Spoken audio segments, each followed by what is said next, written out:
I'm Jonathan Bonsey. I represent the Bonsey Design Partnership, which is a brand consulting firm here in Singapore. I think any business, but particularly logistics and supply chain businesses, should look at their branding. The extent to which they need to rebrand, I think, depends on the issues they face, but they definitely need to look at branding as a view, or with the view, of helping the business express what it does better. And most companies, because they get fixated and wrapped up in what makes them special and what they do on a day-to-day basis, tend to forget about the way that most of the publics will be viewing their organizations and their industry. And they don't necessarily understand that industry, they don't necessarily understand what it is that people do. And the role of the brand, fundamentally, is to help companies be better understood, to help people understand what those companies do and actually how they do it and why they are of value to their industry and to their customers. And that's the role of the brand, effectively, is to be that external expression of what makes the company good and makes it great and makes it successful. Why is this important to businesses? I think fundamentally it's important because they need to make sure that they're getting the maximum value for their customers and for their stakeholders. And in stakeholders I include obviously shareholders. I think it is important that any business spends as much time as it can managing the perceptions that people have of that business, because perception is the customer's truth. He or she has a sense of that business and that enterprise, and if they have a negative perception, then the business and the organization, its responsibility is to improve that perception. So I definitely think that they should concern themselves with the brand, because the brand is that core expression of it.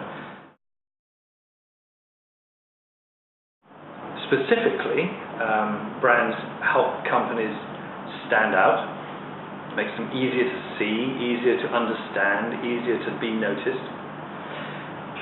They're easier to buy from because people recognize them and they know what the brand stands for, because there's a sense of surety about what that business and that brand gets involved with and what it does.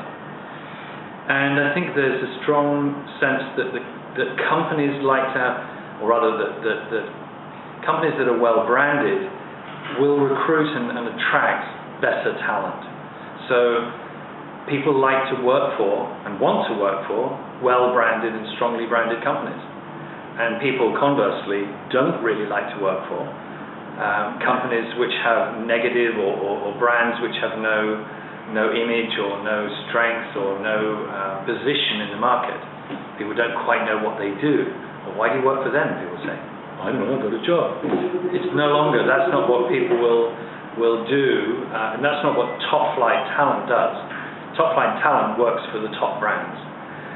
Average talent works for the average branded companies, and that's been proven many times anywhere in the world, so I think that's important.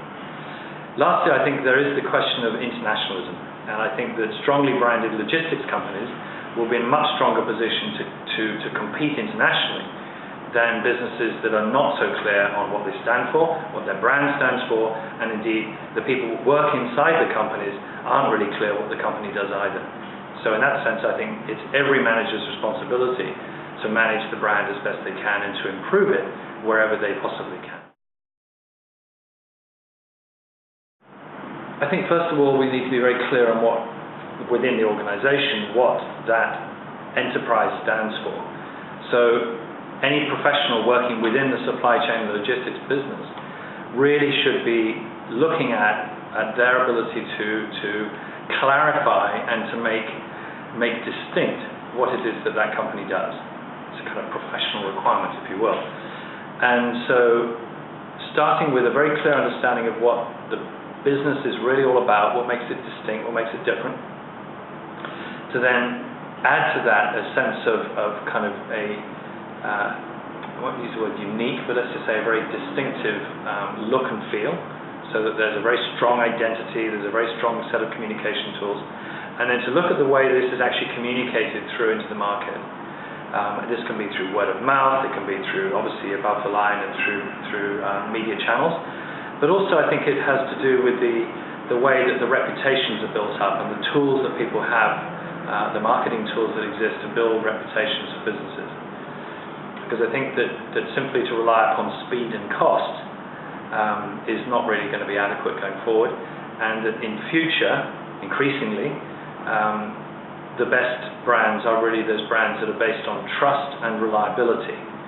And those two aspects of a brand, aspects of a business, are very hard to win, and there is no correlation between cost and speed in the business of trust and reliability. And trust and reliability is what the brand stands for. And speed and cost are effectively the kind of negotiable tools to achieve the success of the business. But it's the brand reliability and the brand trust that makes it the most interesting and compelling reason to be. And that's why branding is important, because nobody wants to do business with businesses that they don't trust in any industry.